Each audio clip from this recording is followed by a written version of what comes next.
Okay, welcome back to day 2 of my, what's it called? It's right in front of me. Northern Kings Battle Report. That's right, I'm here. Hello. Day 2, Northern Kings. I was commentating on the last game of US Masters last night, so what better to come from high quality gameplay like that to a tournament where I am currently 1 win, 1 loss, and 1 draw. So right in the middle. Which is very Kingdoms of Men, which is what I am playing. So can I pull it back in day 2? So this is my list, just to remind you. We'll whip through it real quick, and it's the, I'm afraid it's the same presentation, so still got all the pictures in. So if you want to see pictures of my army again, congratulations. This is your chance. So it's a lot of Spear Phalanx. Spear Phalanx have Ensnare and Indomitable Will. And I've given them pikes for phalanx. Actually, they start with phalanx and you give them ensnare with pikes. That's the way around it is. I've also given them indomitable will.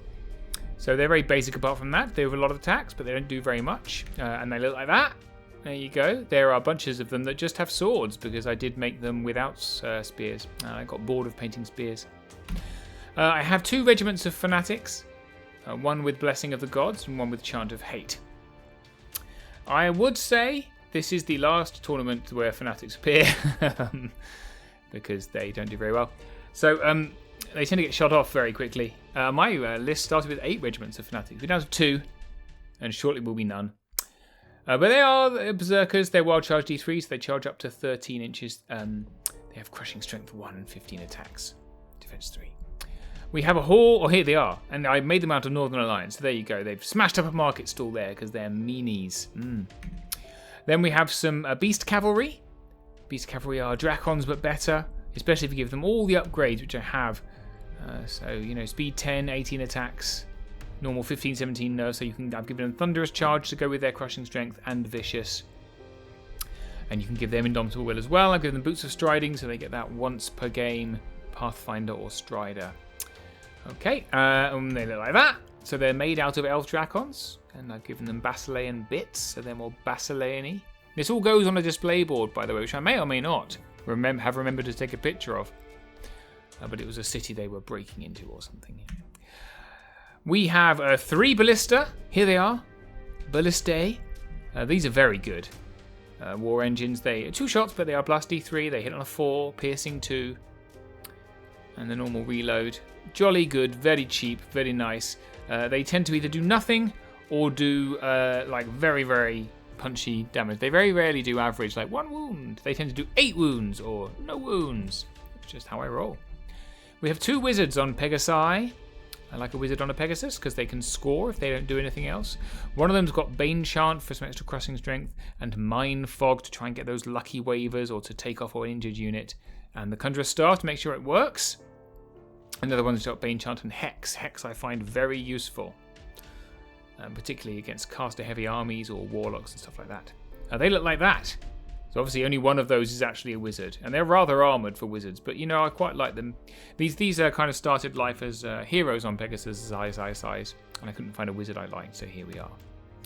I think the one with the mace has got the Mind Fog and the Conjurer's Staff. That's his Conjurer's Staff. It's pretty staff-like. It's a mace. Then we have the Captain. This is my Captain. He's actually a king. He's got Delusions of Adequacy. So he is the Rallying 1 normal hero, but he allows you to redeploy D3 units, which I use to confound and befuddle my opponents sometimes. And then 3 generals on Winged Beasts, who are the mini dragons, who look like this. These are Prince, obviously. This and the Captain, one of the and the Wizards are the only bits of my army that aren't Mantic. Yep, so there they are. Generals on Winged Beasts. They are very good mini dragons. They tend to waver a lot, but they're quite fun in the rear, so to speak.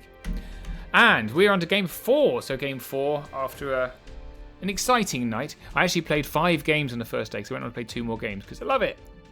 And then I had a game against Barry, which I was delighted. And Barry's a great guy. Just an absolute legend of a man.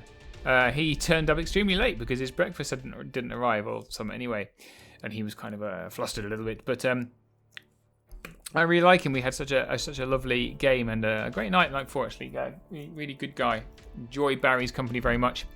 And he's bought Abyssals.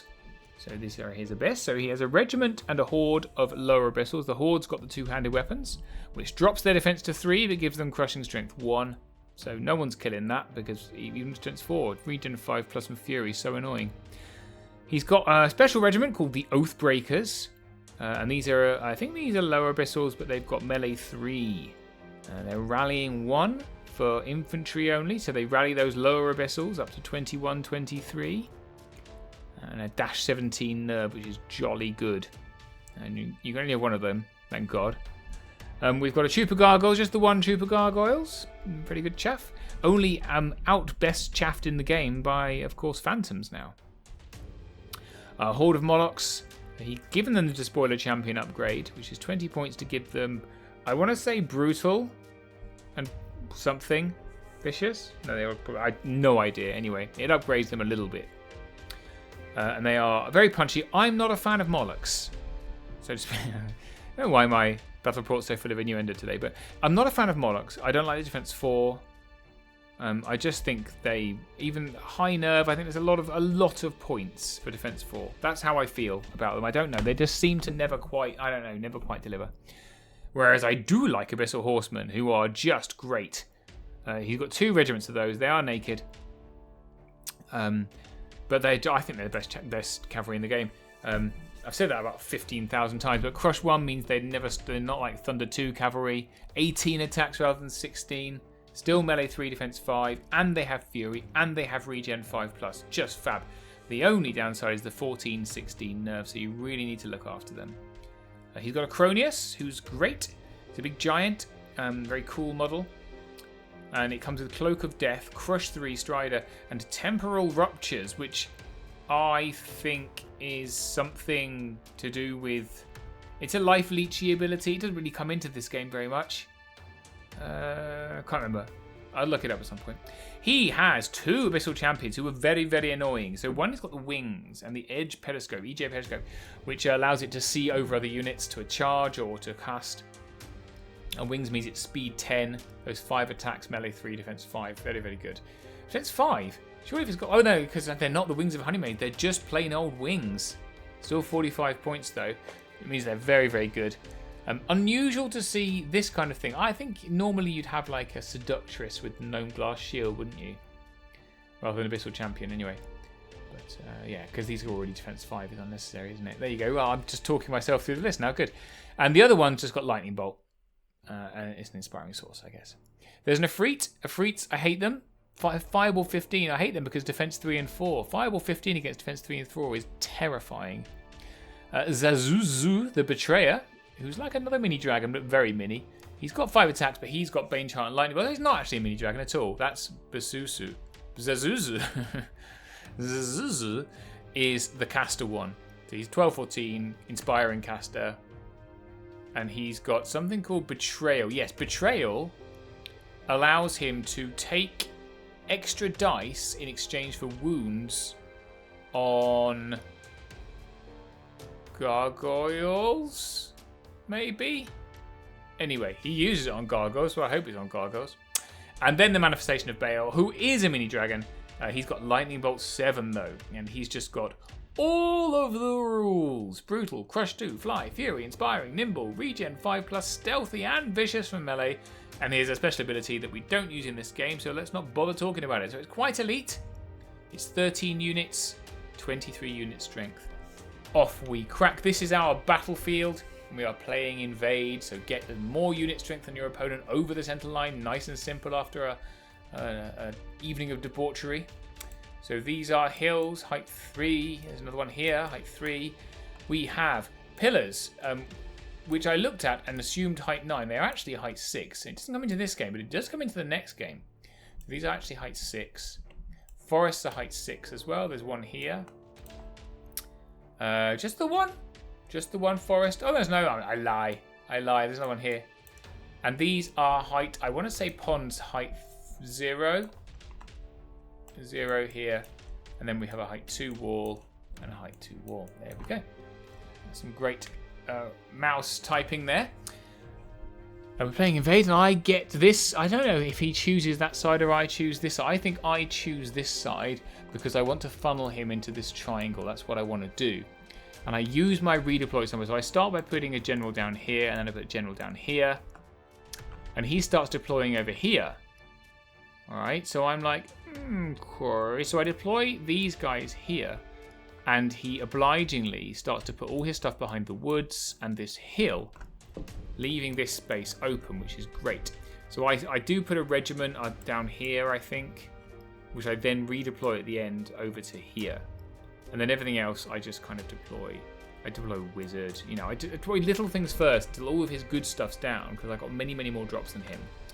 And then I deploy heavily over here. So we've got a nice toilet bowl going on here. He's going to come around here. I'm going to come around here. And we're going to meet in the middle. And that's how it's going to go. So on his side, these are the Abyssal Horsemen. That's, what's he called? It's going to happen a lot, isn't it? Manifestation of Baal. The Efreet is here, just poking out, which is interesting. That's important. This is Acronius, as you can see. These are gargoyles. These are the Molochs, and the Zazuzu is down there. These are lower abyssals. These are lower abyssals. This is the Oathbreakers, giving them a nice rally. Here's the other horsemen, and here are the two champions. I think this one has the wings. Okay. So on my side, we have General, Ballistae, Dracons here. Sorry, Beast Cavalry. Berserker. I think this one is elite. And these are all Spear Phalanx. This is the wizard with Hex. This is the captain. This is the wizard with... Oh, this one's the Hex wizard. Sorry, that's the one with Mindfog. All right. So, I win turn 1, which is absolutely critical for this game, because he is pretty fast. He's very shooty. Lots of lightning bolt, which I hate. Lots of fireball, which I hate. So I get to go first. And I've spotted... he's not angled. Manifestation of Baal, you know. No shade on Barry for this, but this is just something he just forgot to do. He forgot to angle Manifestation of Baal far enough so I could shove a general immediately all the way down the side, and I've got a flank view here. So my plan here, right, is I need to murder this almost immediately. Almost immediately, just needs to die. Right, because this I can't really cope with anything I have apart from the Beast Cav. Right, so I need to murder. So we go really hard. We bring one general here, so there's no line of sight on him. One general here. They're both out of lines of sight. Although this guy is going to get affreeted if he's not careful. And everything else pushes forward very hard here. Okay, I've got this guy's here, going to try a Mind Fog onto some gargoyles. We're going to try Hex from this one onto the Efreet. So as I said, he left it sticking out. I'm height 4, which is very, very useful in this army. Because it means I can see over height 2, over height 2, over height 3. And I can see the edge of the Efreet for some Hex action, luckily. Maybe. And I've just pushed up here. So I'm just trying to keep him cautious with this general. I don't think he will be cautious. So I think we'll just try and kill him with this flying hero that he's just out of range of. The plan here is, I've angled him, is to just turn and flee behind this woods next turn and then bugger off. Yeah, just a distraction. So I get the Hex off, which is great. That 4 wounds. Was that? I don't know how I did that. Who did 4 wounds over here? No one's got any shooting. Maybe it's one of the bolt throwers. I think one of the bolt throwers couldn't see the unit that I do. No. All the bolt throwers, I think, go on the Cronius. Yes. All the bolt throwers go on the Cronius. I roll, okay, and I get 4 wounds. And then a Mind Fog on the gargoyles, and guess what? I roll a 9. Bosh. Wavered. Actually, a 9 would be dead. I roll an 8. I roll an 8 because it's with shattering, isn't it? So there you go. Into Barry's turn 1. So that's a difficult start for him. And he responds thusly. So he realizes he needs some help over here. Immediately, the Moloch's turn. We've got Zazuzu behind them. He decides... He makes a little bit of a mistake. So he turns... Baal this way to face off against this guy, protecting his flank from the other general, which is fine. He turns the horsemen so they're in the front for everything, and he turns the Cronius, and he decides that he's going to give a flank on the Cronius there. He doesn't care, even 2 flanks if he wants. And I did the math for once, which is rare, and I can't kill him with just 2 generals. Really, he's got really high nerve. But then he forgets to move his Efreet. He meant to move the Efreet back here to protect the flank of the Abyssal Horseman and doesn't. And that's really, really important. So lots of lightning bolts go on this general, 5 wounds, which is enough to waver him, but very, very luckily he doesn't get that waver, which is, very normally a general like this, wavered turn 1, and then he's pretty much out of the game or dead. Not this time. So super, super lucky for me. And then, I decided we're going in. We're going in. So although I'm unlikely to kill this Cronus, even he has got 4 wounds. So I take a flank and a flank. And leaving that Freet not covering this flank means that the Drakons had a lovely line of sight. So I'll see if I can show you. From where they are here, they're in the flank of the Abyssal Horsemen. And they can just fly up and round and land here. So that's going to be extremely painful. And I need to take them off in 1 because if you don't take them off in 1, they just die. Then we're probably going to take a charge from here. And I measure afterwards because I am about a lucky boy. That's just over 12. Unfortunately for Barry, that's just over 12. And so, yeah, we go in like that. We move everything up round. So I've got my phalanx stuff. I've got a faster thing here to threaten like that.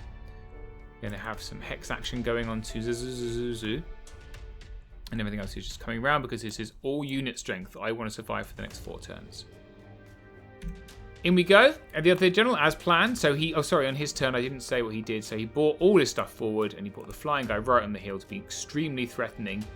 Well within my charge range. But if I charge that guy, that all murders me. Don't want that. So this general just runs away. What generals do. So this was extremely deadly. I just got real lucky here.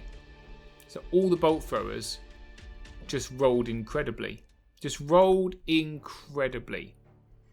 That 2 wounds, by the way, is nothing I've done to him. That's from Zazuzu's betrayal. So he got extra lightning bolts for those. I hexed Zazuzu, and then the bolt throwers through this tiny gap that he has left me, all with cover, do 8 wounds to that unit of Molochs. Defense 4, guys. And I waver them as well. Fury, they've got Fury but not Headstrong, which means they can't do anything. That's poor. What's more, I murder everything. Just so lucky. Murder everything. So I get the Cronus and I get the Horseman. So this side is now looking extremely good. I roll forward, so I'm 12 inches away from the Molochs, which I didn't bother measuring, and I'm so glad that I was, again, lucky. I am going to get Freeted, and I am going to get charged, or you're going to leave me off facing the wrong way. One general's facing this way, one general's facing that way, Draken's facing this way. Right? That was lucky. Extremely lucky. On to Barry's turn 2. So Barry's in a tight spot there now. So this is, I don't know what this view is. It's just showing you the battlefield, I guess, where he's looking. So yeah, he's like, all right then, get stuffed. I'm going to have my big unit strength units over the half. These horsemen could do with getting quicker, but they're kind of stuck behind their own units a little bit, so everything kind of shuffles around. He moves this guy really, really far up. This is the flying guy because he wants to start killing those bolt throwers because they're proving rather deadly. He's opening himself to a charge here, but if I charge that, I'll get flanked, right? So it's not a super great thing to do. So it's pretty good. You can see that here's the line of sight for me. Oh no, that's the arc. That's right. He's just showing that they are in arc. And if I want to charge them, feel free. So that is regen. Just 1 regen, which is very poor. And then he makes an interesting choice. I'm not sure I agree with it. So I agree, though. He just moves Baal backwards and lightning bolts rather than charge anything. I mean, I guess there's nowhere he could really go. If he went over there, he's going to get charged by a general. But then that general would... Yeah, there's nothing to charge that general because the Molochs are dead. Right? Oops, sorry. There's nothing over there because everything's come around that way. Might get gold, but this is Hex. These are wavered. So yeah, he could have turned and gone 20. I mean, that's pretty much the only other thing he could have done is turned and gone 20 that way. But really, the Ifrit should really have at least run into the water. It would affect his lightning bolt maybe, but I mean, he's guaranteed his death there.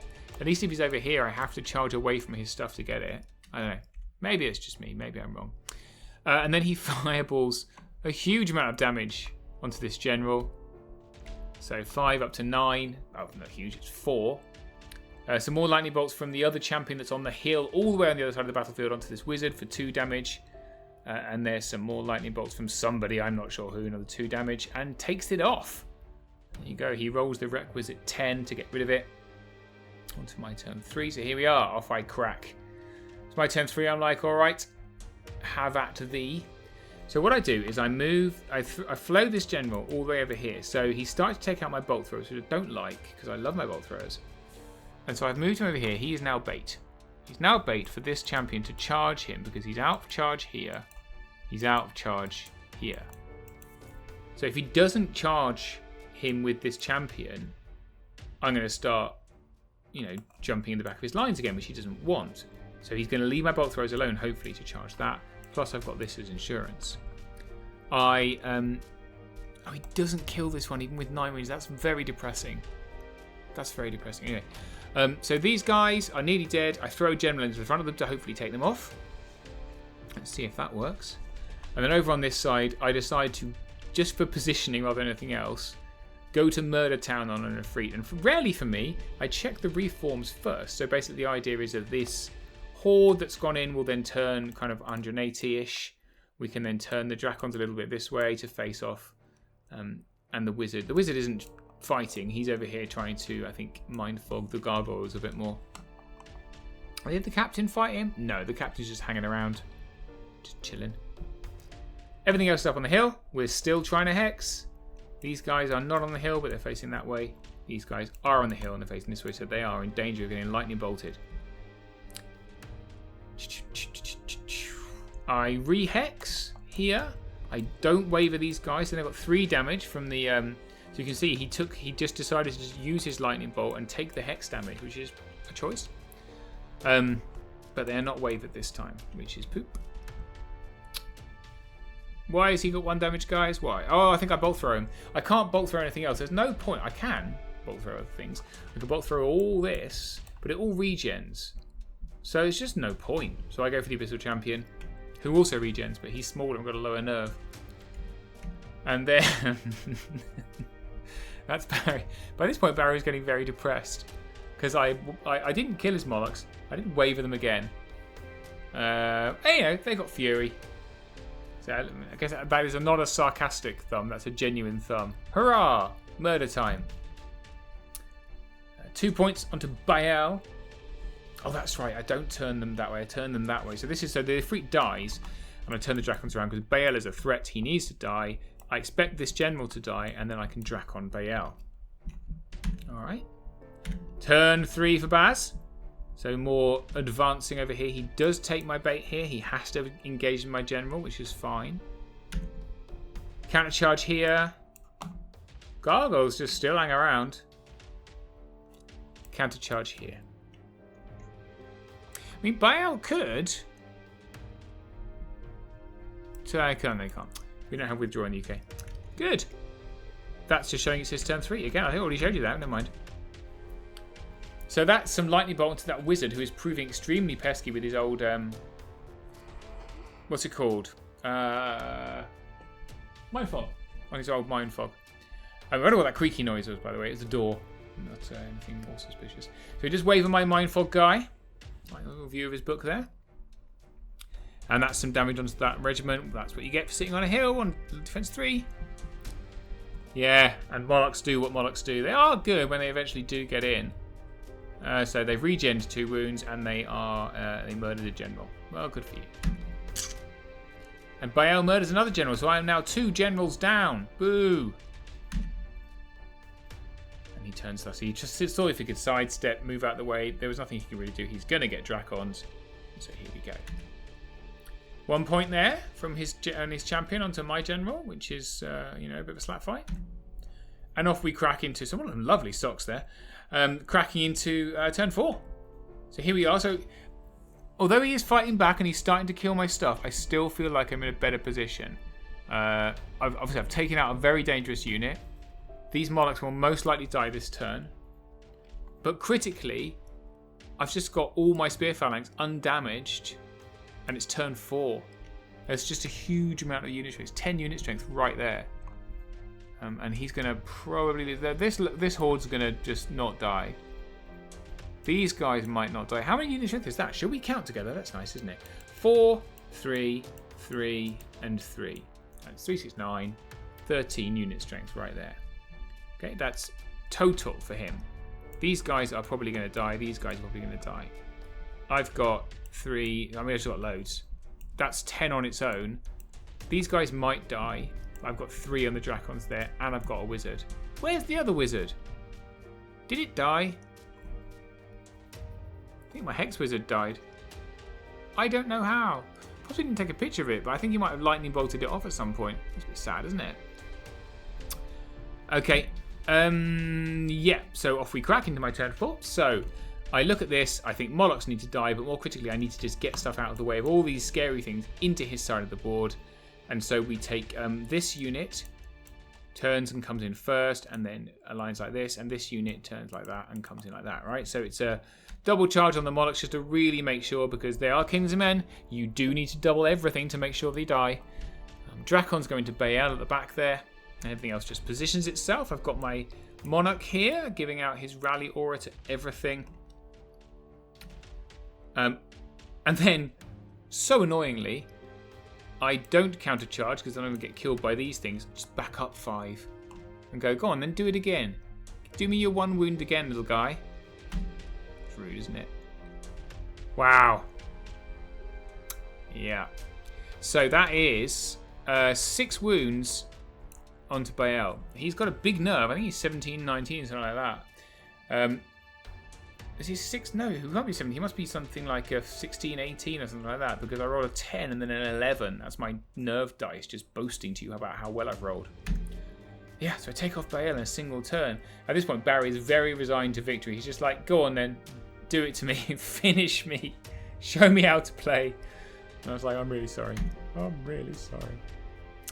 And we kill the Molochs, unsurprisingly. We don't mind fog anything, so everything's fine. And we don't hex, because I think the hex guy died, like I said. So into Barry's turn 4, we're now looking pretty strong at the top there. These guys are a little bit too late, because everything is still alive. Yep. So the Gargoyles decide to play the game. Imagine that. So they fly all the way from over here, over to here. I missed that, but it's fine. They regen down to 1. Down from the 3, which is why they're such a great target for the betrayal, right? Because they get to regen any of the wounds they take. It's really pretty smart. He kind of has to come into that general again, otherwise he's free to fly off. And this guy, he doesn't charge. He's not great in the charge. And by the way, I like how this miniature is crushing a gargoyle, so hence the betrayal. He just stands in front of them, and he's going to try and lightning bolt them off. There's some lightning bolt onto that catapult, but it's okay. Gargoyles do 2 wounds, which is rude, but they're okay. And then another 2 wounds there, and he's also okay. So there we go. Into turn 5, some celebrity shorts there. Just do it again. It felt really mean doing this. I suppose it's keeping that unit strength in my side as well, which is a useful use of that hero, but he's not doing anything particularly to it. And if he doesn't, if he like goes off to try and kill one of those bolt throwers, then that general's going to have fun flying off and doing other things, right? So, yep. Curative. Yep, so I just align. So I take the Berserkers into Zazuzu, and I turn everything else. These guys come over, having finished off whatever he's called, Baal. And everything else is just kind of standing here, looking happy. That's the same thing again. And the bolt throwers decide they've been trying to pepper this guy with wounds. And look at that's just insult to injury, isn't it? So 2 bolt throwers left, 4 wounds. I can roll 5s. The Abyssal Champion is wavered, which is very bad news because now there's a general just flying around doing whatever he wants. We do kill the Gargoyles, and I decide to sacrifice this unit because I have so much unit strength elsewhere by just running forward and saying, go on then, have a go. Into turn 5 for Barry. Oh, I wavered that Zuzuzu, by the way. 9 wounds and a waver, which is alright. It's not perfect, but it's okay. So here we go. So yeah, he just wanders up those abyssals, lower abyssals.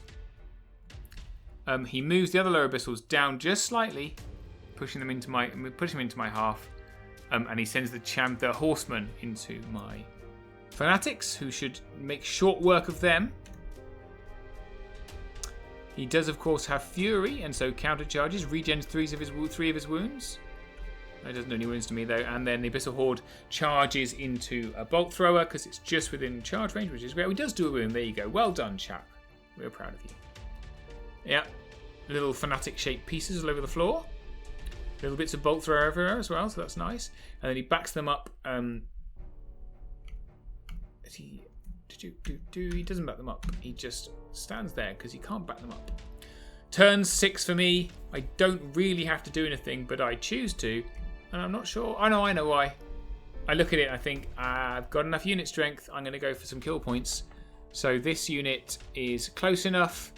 Comes into the front. And the general that was left fine down there is within 20 here. And unfortunately, there is enough of the side of the base for me to come into. I did consider coming into this guy. But generals don't kill characters on their own. And so he comes into the side of the Abyssal Horsemen and we murder them. Completely. Yeah. So that felt, and plus what that means is because everything is facing this way, there's no threat to this unit, and it's still in my half. It's still in the opposing half, so I still get the points for it. So into Barry's turn, he just takes both champions into this general to try and revenge that mean move.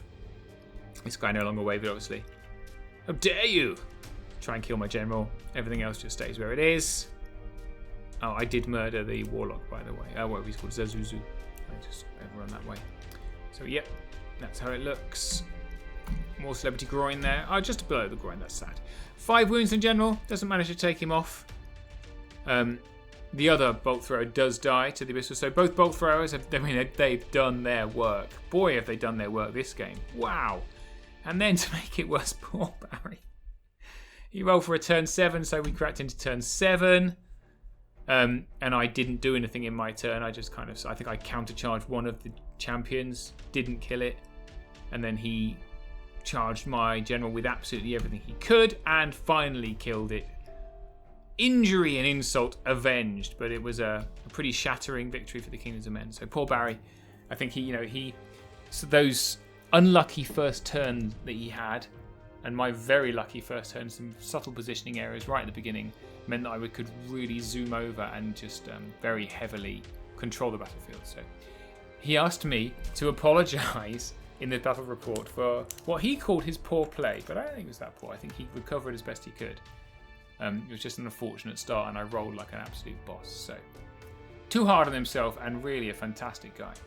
And of course, this is pre-boost Abyssals. Abyssals are about to be boosted, so imagine what they're going to be like after this. Whoa! Anyway, so that's now 2 wins, a loss and a draw, into my last game. And so we are into game 5, the final game of the tournament, my 7th game of the tournament. That's about that, the better. This was against Ben, who bought some Twilight Kin. Ben is a newer player, not new to wargaming, I would say. He's come over from War Machine, like a lot of players have, and he has bought Filth. So this is pretty, this is pretty much the meta kind of list. There's variations, but this is what you see in meta lists, in my opinion, for Twilight Kin. No boats, but that's about it. So he's gone from regiments of Fleet Wardens. These are the Phalanx unit, they're Crush 1, Elite. He's taken the Veterans of the Celestial War upgrade for a whole 5 points, which I believe upgrades their nerve to 15, 17. A point of nerve for 5 points. I'm saying nothing. Melee 4, range 4, 15 attacks. Oh yeah. We have Void-touched mutants. So these are the mutants. Everyone's boogeyman. You will remember from, you may remember from day 1 if you watched day 1. Mr. Guns took 3 regiments of mutants. Just the 1 here, but they're still good. They've got Chalice of Wrath because of that 14-17 nerve gap. They have all the rules. Hit on a 3, 20 attack, speed 7, elite, strider, thunder 2, wild challenge D3, fury. Why? Anyway, they're good. They're like fallen, but significantly better. Anyway, 2 troops of phantoms, best chaff in the game. Outranking gargoyles because they're stealthy. They don't regen, but they are dash 12, so they never waver. 2 hordes of impalers. They're all big shields, so defense 6 from the front, melee 3, 18 attacks. Big hordes, dash 17, elite and wild charge, crush 1. 2 regiments of soul flares. These are the flying, wind blasting guys. One with Strider, one with Helm with Drunken Ram, melee 3, speed 8. Fly around in a stealthy way, crushing you. Crush 1, Thunder 1, very nice. A Mind Screech, this is the Planar Apparition Mind Screech, which is the heal 1, heal 7, Mind Fog 2. It's my favourite kind of Mind Screech because I do like heal. Avoid Captain, interesting. I don't think you see him very much. Having said that this was the meta list, I don't think he is the meta list.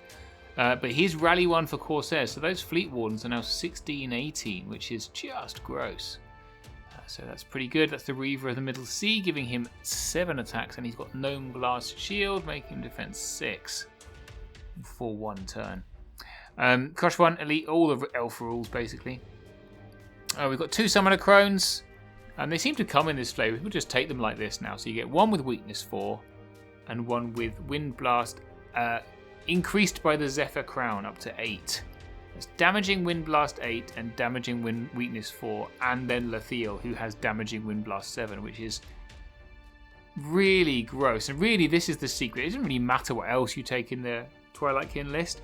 I think these 3 characters make the list terrifying, because by the time you've chewed through everything else in the list, you're carrying so many wounds that these guys, who it's nearly impossible to catch, just turn around and take you off the board.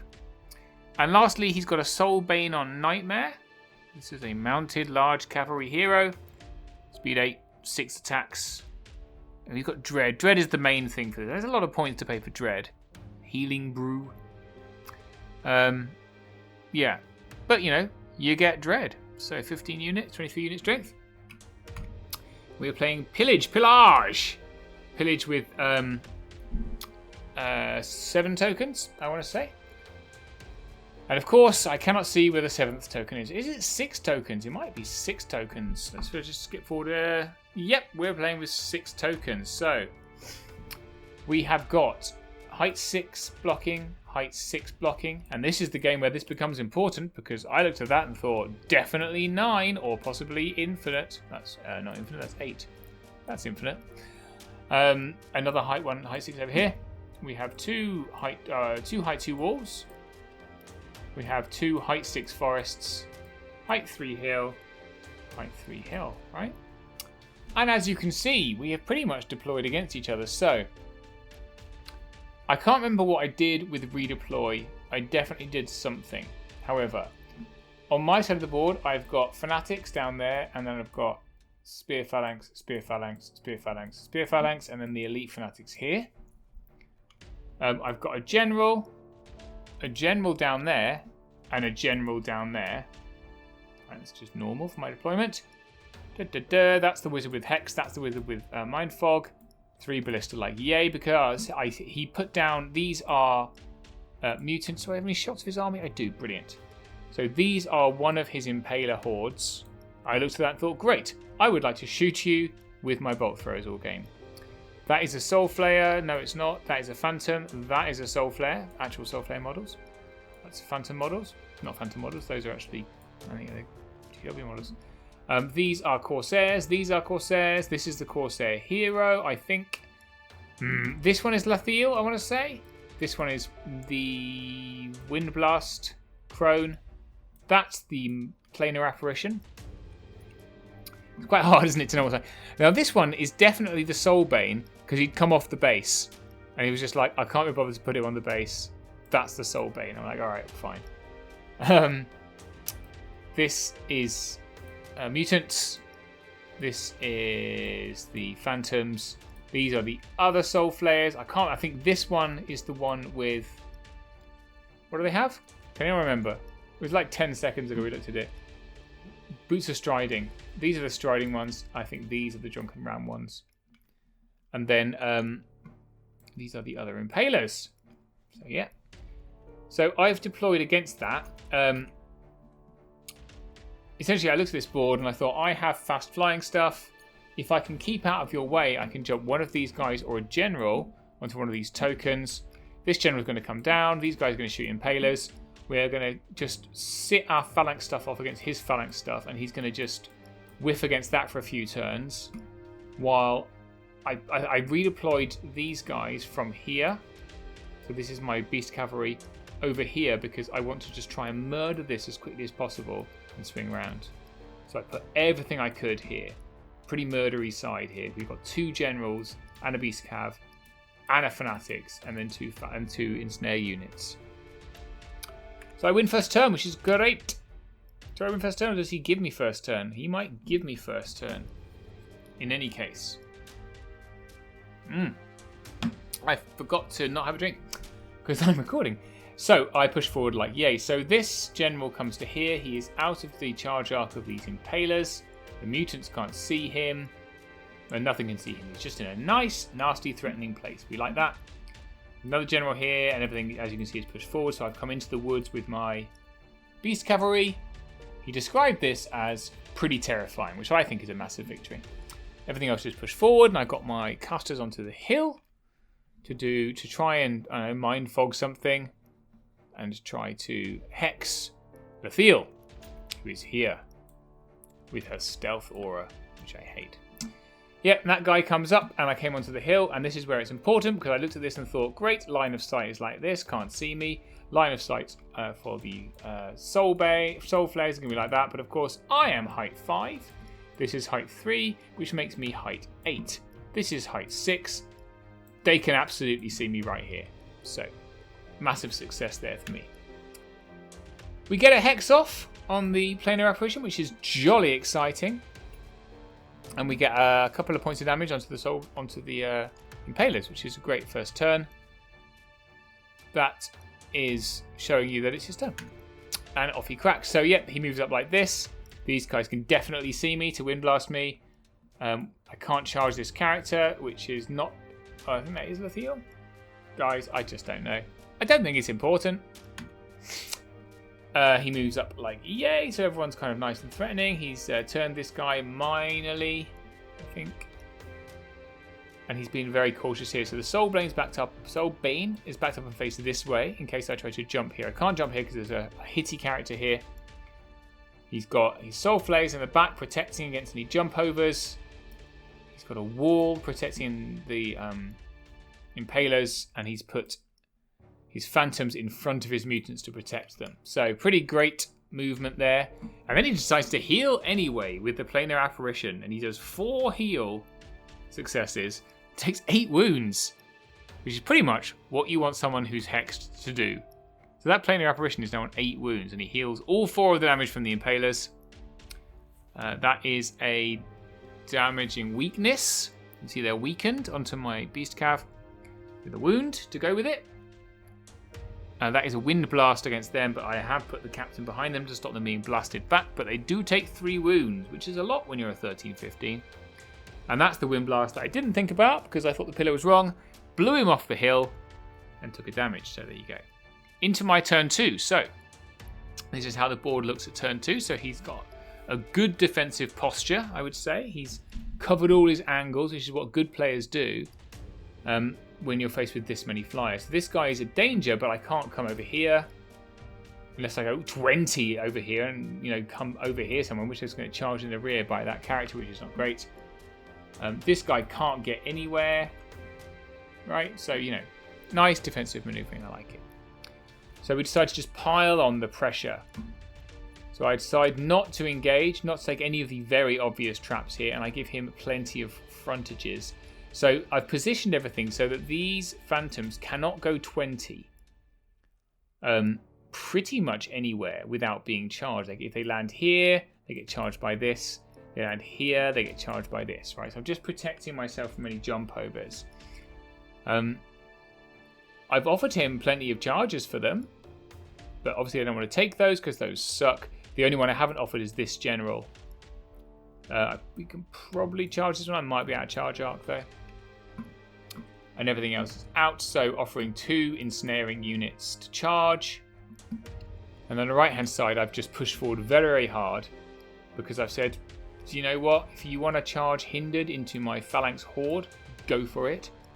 And we're going to spend a couple of turns messing around. And then I looked at what we had over here and I decided, do you know what? Phantoms and my general. Phantoms are one of the few units I might be able to take out with a general.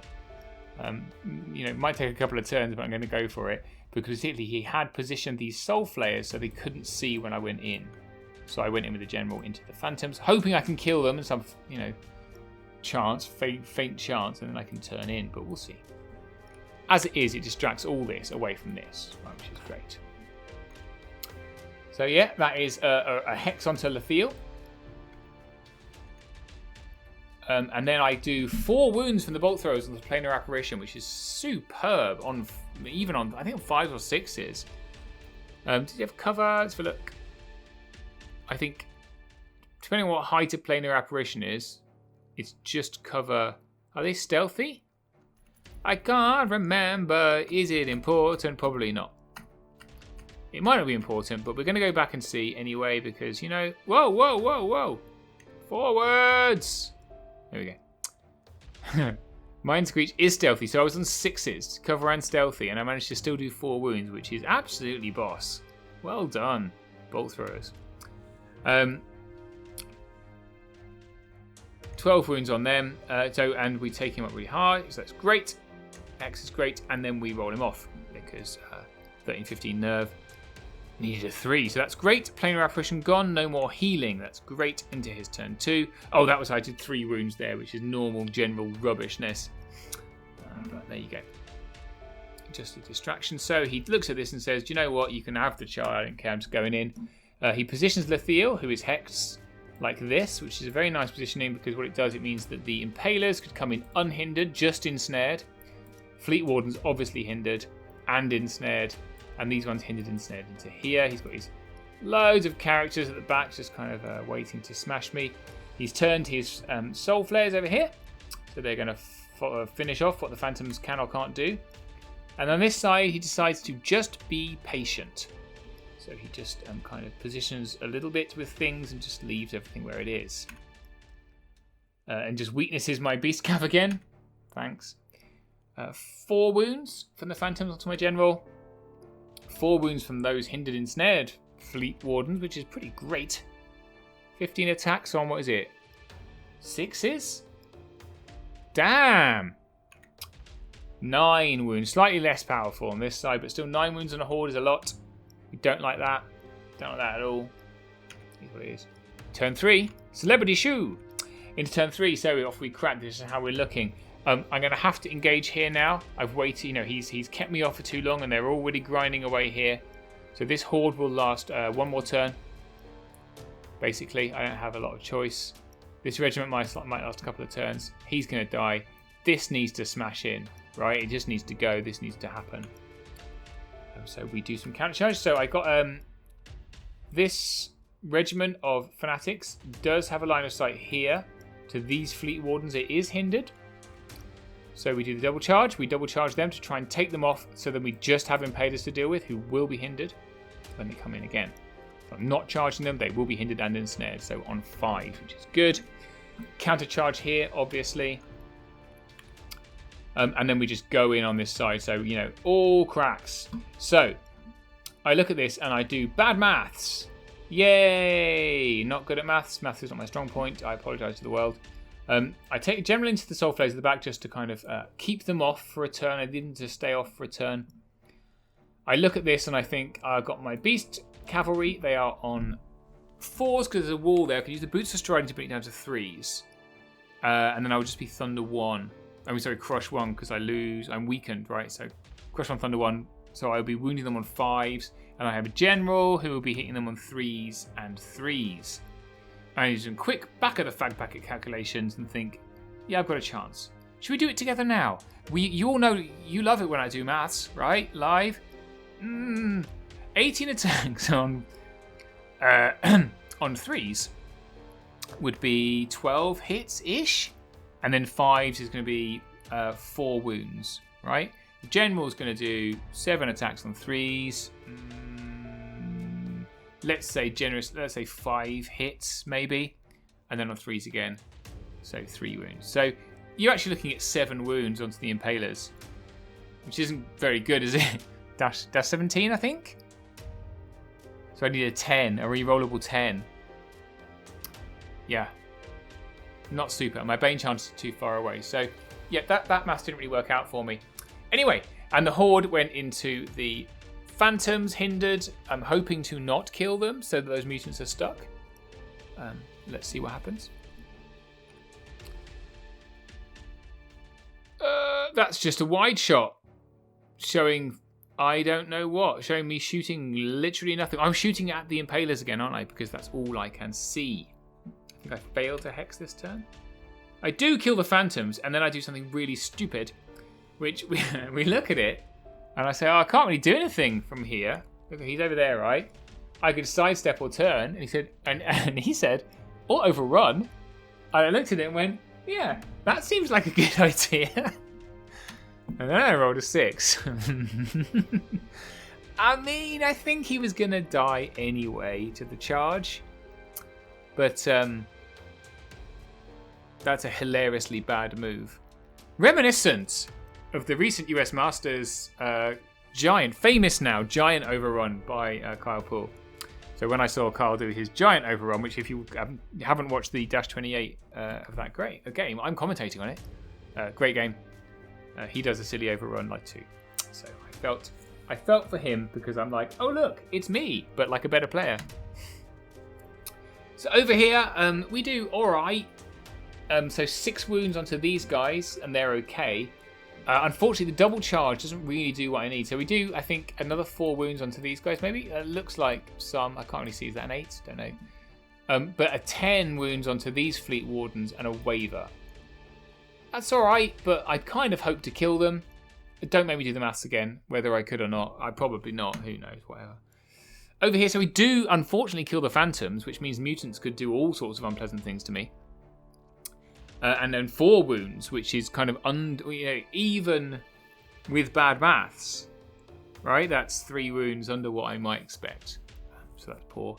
And then 4 wounds onto these guys at the back from the general, which is pretty good for a general. Well done. Into Ben's turn 3. So here we are.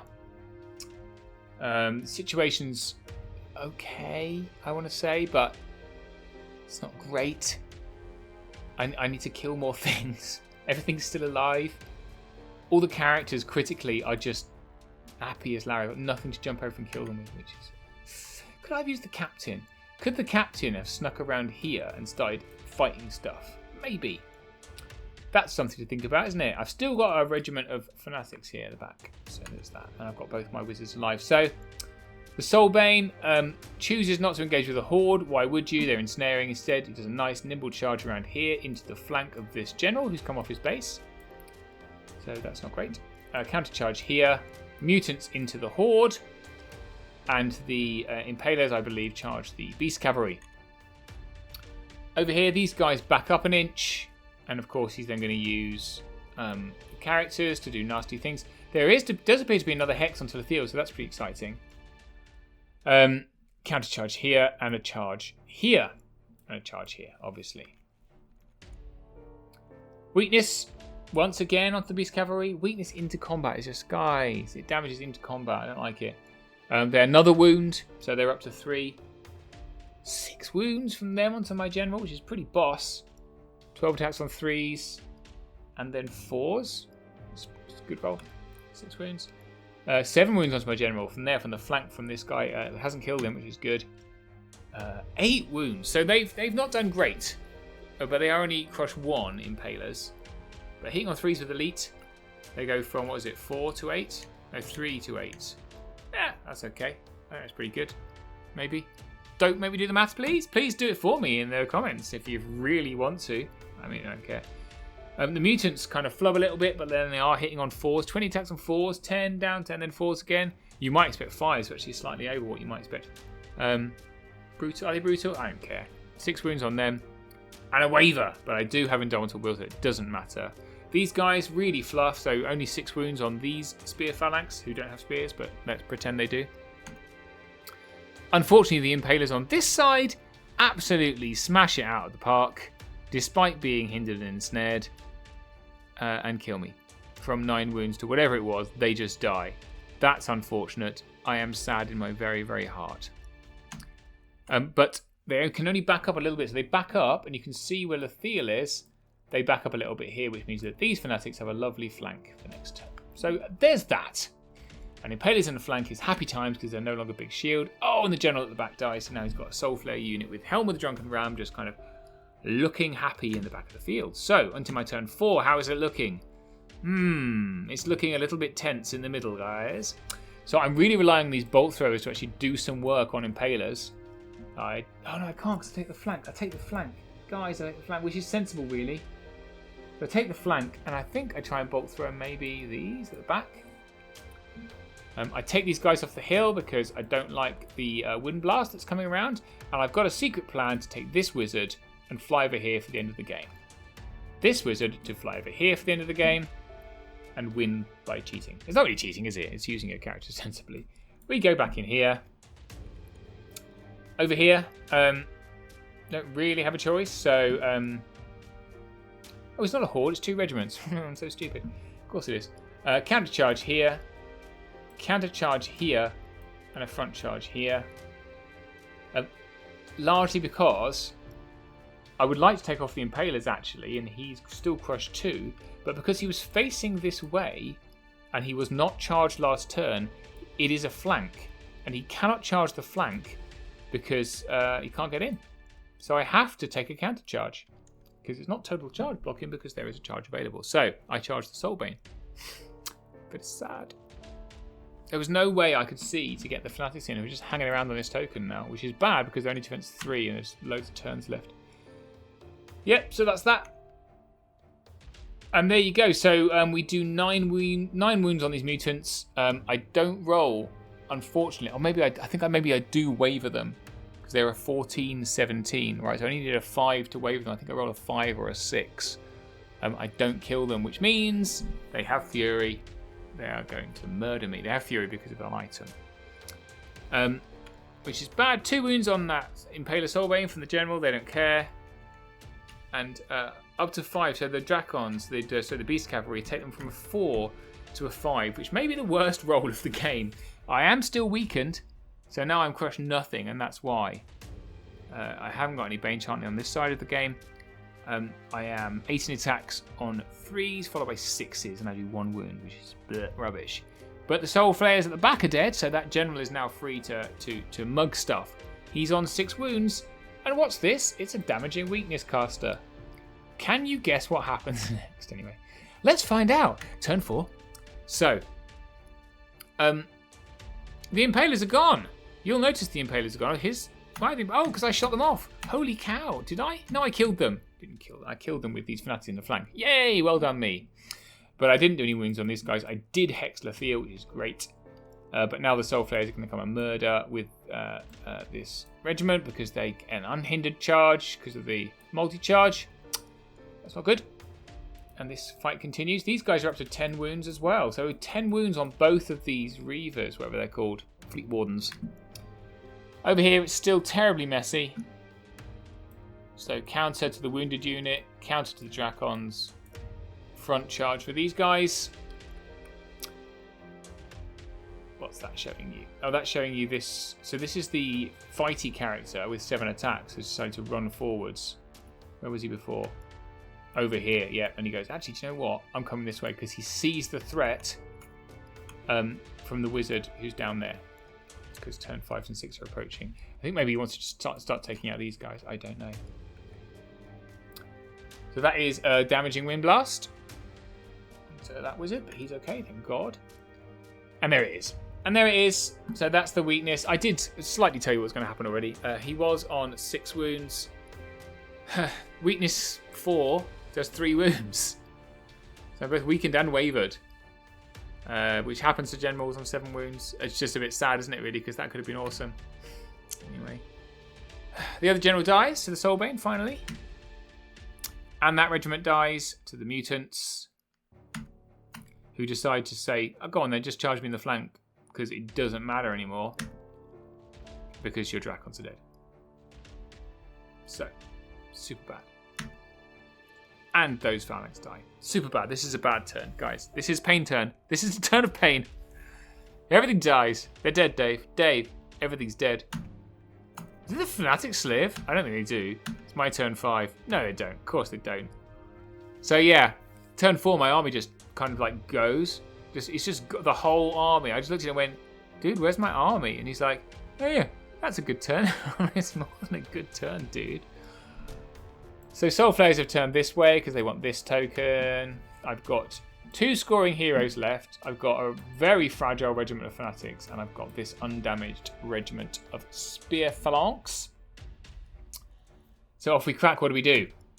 So we double charge mutants to really try and take them off. I'm not sure that's the correct thing to do here. I think these guys couldn't see anything else. I probably should have turned. Maybe whatever. Let's make sure. I was at this point. I'm like, I can't kill anything. Let's double charge to make sure. This guy backs up just in case. Oh, and I take my general. Not general. What's he called? Captain. The captain bravely charges this horde of impalers to hold them off for a turn. Still got the Soul Bane, but we might survive a couple of turns of that. That is 4 wounds from bolt throwers onto these Soul Flayers, and then that was like, was that wound there already? I don't know whether I did it this turn or last turn. This turn. So bolt throwers did do 1 wound onto these guys, took them off, and even better, look at that. We only got 4 wounds, and I rolled the requisite 9 to waver them. So Soul Flayers are now wavered, and I took out 1 regiment of Fleet Wardens. So we are chipping away. Bad news, this is a forest. Bolt throwers can't see these guys. Very bad news. And we kill the mutants, and we turn like this, because we're going to use this regiment to hold off this and this, while these guys go and get a token and face off against these things. Alright? Yep, and then a wound onto the Impalers from the captain. What a legend.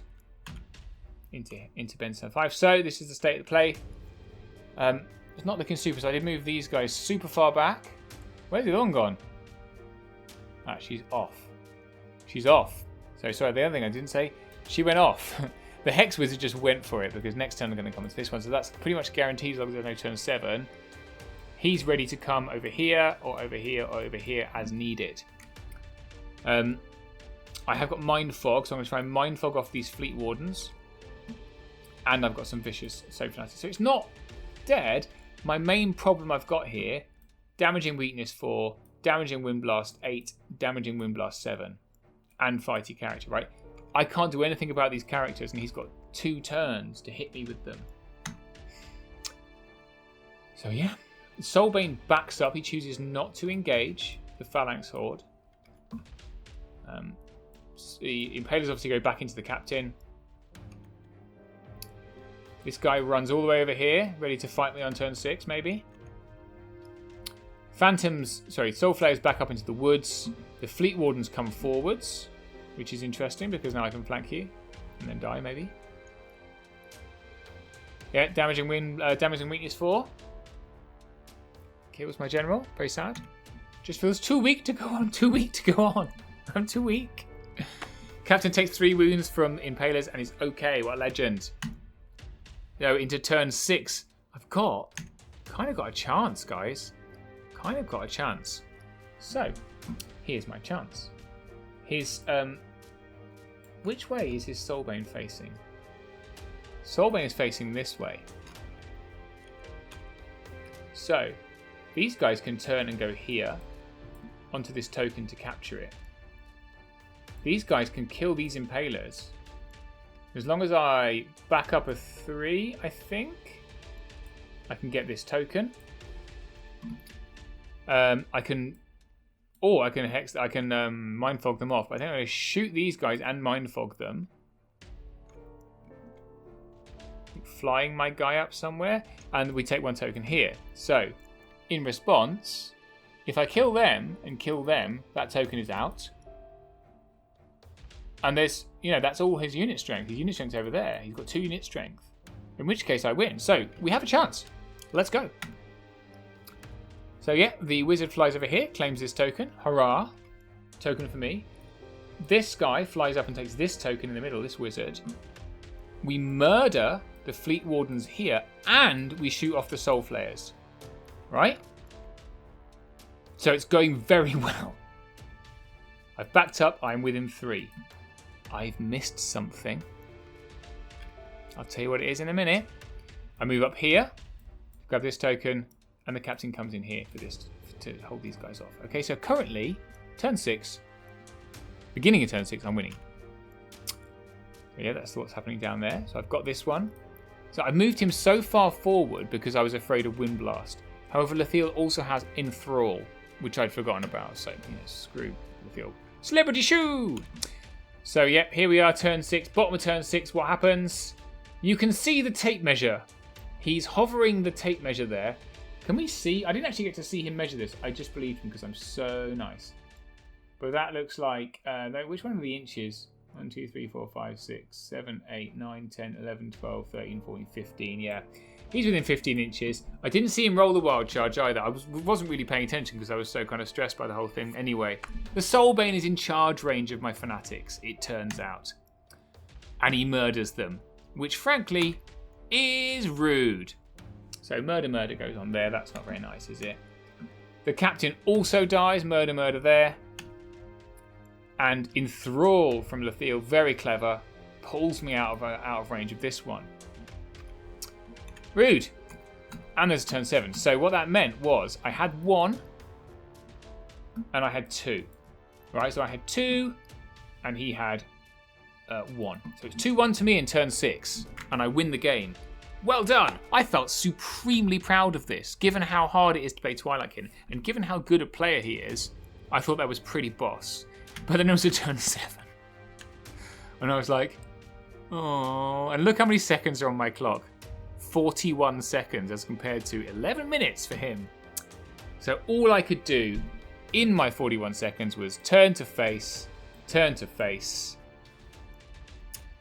And I think I tried, I didn't even have time to shoot. I might have tried to shoot one of these things. Whatever. I might have shoot this guy. Whatever. Didn't work. So then, in he comes. That's 3 wounds for my shooting. He's okay. And I move. So I flew this guy who was here. I think this was a mistake. So I flew him over here because these guys are unit strength 3. So I'd moved over so he could get. I didn't just stay there. I was here. What? That was a really silly mistake. I flew him over here to stop. I was just thinking about Wind Blast. That's a Wind Blast or weakness off the token, that kind of thing.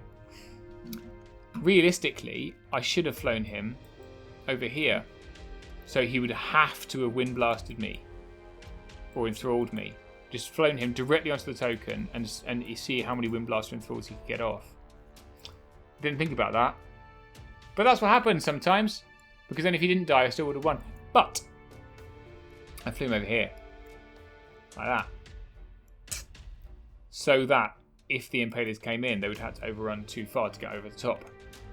And then he shot the living smeg out of it with Wind Blast. Double Wind Blast. Wind Blast would have been, 8 and 7, 15. 8 wounds, but then he does double one it. And he decides not to use his tournament reroll. Because he wanted to save it for the last combat, which of course he gets.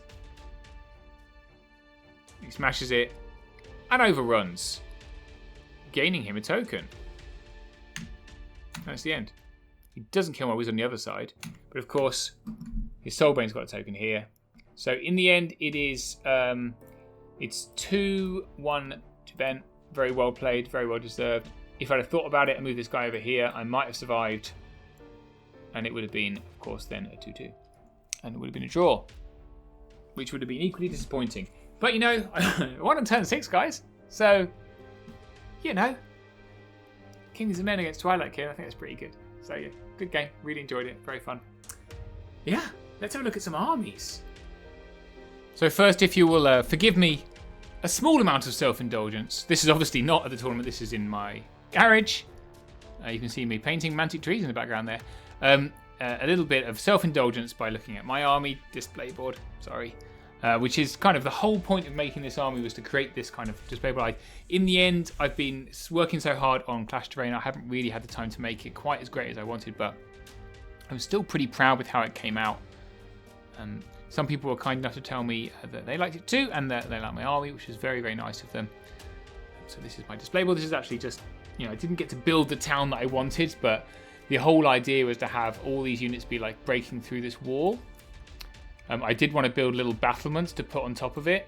I didn't really get around time to do that, I'm afraid. So as you can see, building other terrain. But yeah, it looks pretty cool. People breaking through these town walls.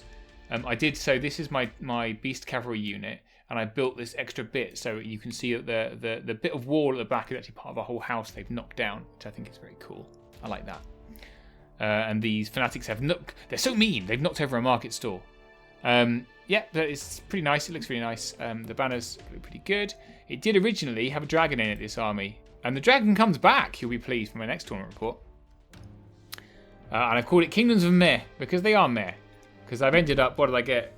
I mean, I get 2 wins, 2 losses, and a draw. So literally right in the middle. I didn't even finish in the middle, unfortunately. I finished 24th out of 38. So less than, not even halfway, despite trying hard. So yeah, sucks to be me. But yeah, I like the way the I've got generals coming out of the windows. I think it looks really cool. So really pleased with this, and it's some close-ups. There you go. Super, super close-ups now of my painting. Here they are. So you can see the general here on this little house. So you can see how it just joins together there. You can't really see from far. It looks really nice. Yeah, so there's all the little dragons on all their shields to represent the dragon that's not in the army anymore.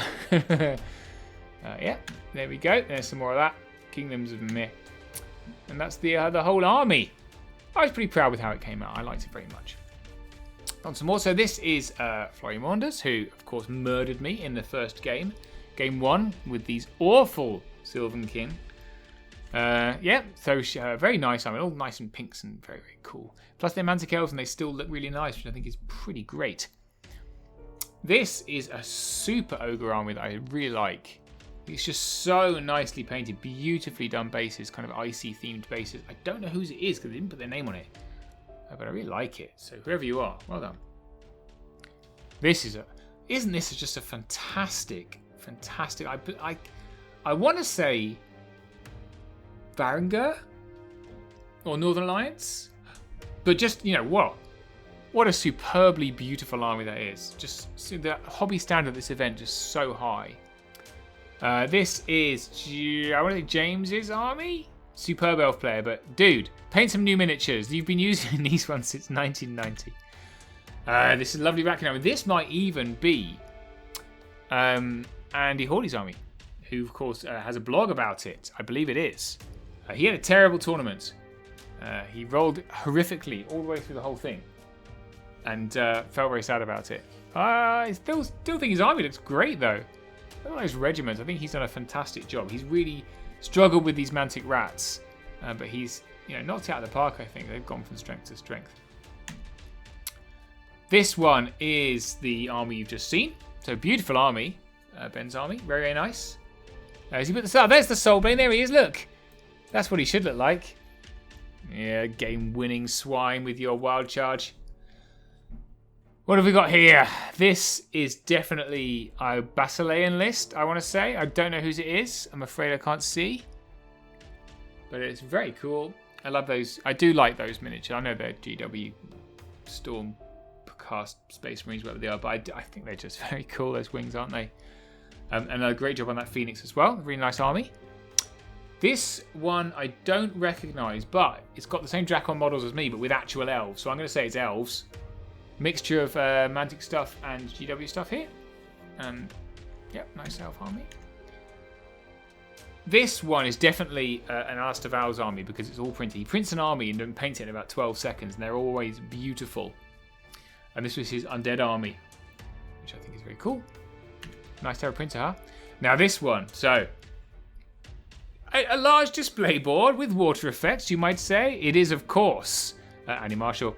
It's actually very cool because his goblin, you may remember his goblin army if you've seen it, which has got like goblins in a mine, and it's got like trains on it and stuff, and it moves. You can see this is actually the top floor of the mine. You can see the train tracks coming out, and there's a crashed thing here. So lots of creativity here, but this is an all-frog army.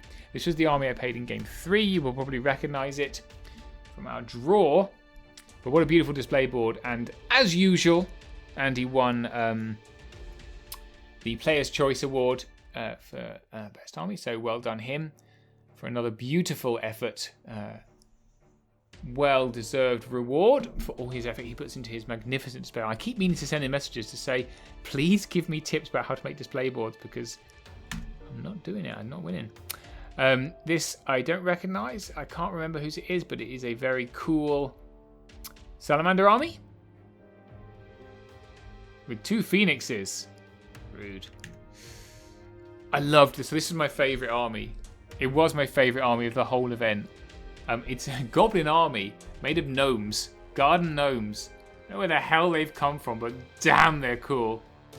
I've taken some more pictures. Thousands of tiny gnomes. How cool is this? I think it's the most awesome.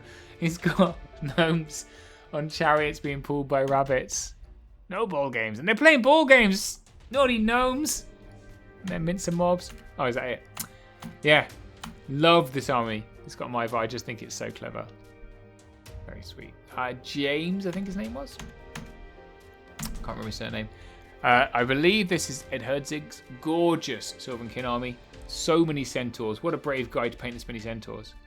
Very, very cool. Really like that. Just so pretty. Ed does not get enough credit for his hobby. I mean, it's really pretty. He really doesn't get the credit he deserves. Guys, I have no idea whose army this is, but again, another spectacularly pretty army. Very, very nice. I don't know where any of these miniatures are from, but they're so cool. I want to say it's Herd. It looks like Herd, doesn't it?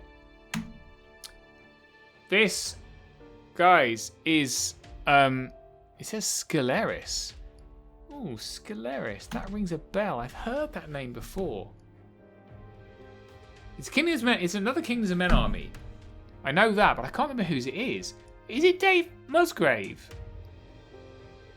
I think if it is Dave Musgrave, he's someone who paints like 1 billion miniatures a year. He is the most productive painter I have ever met. And we're in loads of chat groups, and he posts loads of fanatics. And sorry, Dave, this was the event when I realised who he was, because he's a really quiet guy. And I was like, well, wait, no, you're him. You're the legend. But yeah, I think it is his. But he is just beautiful. It all fits together beautifully. Very clever. Massive admiration. Massive hobby stand. And he wrote a whole story to go with it, which I think is absolutely superb. Above and beyond. Above and beyond. This nice. Oh yeah. This has got it's got 3 giants, 2 mammoths. I think it's really ballsy. 3 giants, 2 mammoths in the Kingdom of Men list, which is just awesome. You see they're fighting off Night Stalkers. They're really, really creative. Love it. And the bases are color coded to let you know what they are. I think it's just fab. Great, great, great. I do know whose this is. This is Richard Heath's army. As you can see, it comes with special effects. It's got smoke machine in it, which I think is super cool. Plus, all of the fire elementals light up. He's one of the games I played after the tournament Dame won. Fantastic guy. Comes with his son Brendan, who plays Undead. Great army. Beautifully done. Massive special effects. Love it. Don't know. Oh, very clearly this is Mike Smith's army, because it said at the bottom, it's Mike Smith's army. And I believe, despite the fact this is very obviously a bunch of different miniatures, I believe this was being played as Twilight Kin, or possibly Night Stalkers. It wasn't being played as EOD. Maybe, I don't know. No, I think it's being played as Twilight Kin, which is cheeky, but Lord bless you, buddy. It's still very pretty. And that's Barry's army. Barry said, come and take a photo of my army so you can tell people about how you pasted me. And I'm like, dude, all right. You've seen a lot of this army already, but it is very, very nice. It's very, very nice. He spent some great pains telling me how the Mark unit, he did like this hand-mixed skin tone. Took him so long, he's like, that, sod this for the rest of the army. The cake's not part of the army. That's just cake. And that's the end. There you go. So another fab tournament. I really, really love going to Northern Kings. Always have a great time. The guys that run it are spectacular. I love the pub quiz. I love the atmosphere. It's a really nice big tournament. It's really fun. I think best painted went to... Oh my god, did I not take a photo of Nick's army? He's going to murder me. Best painted. So player's choice went down. The best painted went to Nick's army. The legend, Nick Williams, who painted the most incredibly beautiful Green Lady army on a beautiful base. It was just absolutely spectacular. I definitely took a picture. Hang on a minute. Well, would you believe it? I did not take a picture, which I spent quite a lot of time looking at it, so that's very embarrassing. Nick won best painted. And here is his photo of his army, which I've stolen off the internet. It is spectacularly pretty. It is like 3D printed, reposed models. It is hand painted banners. It is beautifully highlighted, incredibly thematic. It's just, a spectacular tour de force. So him and Andy are very deserved winners. Very, very nice armies, beautifully done. And so there you go. So that's the end of my tournament report. I hope you enjoyed it. Still trying to make Kings of Men work, so I changed the list up. The Fanatics are gone. I bring a dragon back, and I take it to a tournament in Gloucester, which I'm going to post in probably a few days if I get round to it before Clash. I'd like to get it up before Clash if I can, but I have got a lot to do. Ready for Clash of Kings in a couple of weeks. So in the meantime, we'll see you next time on Death by Dragons.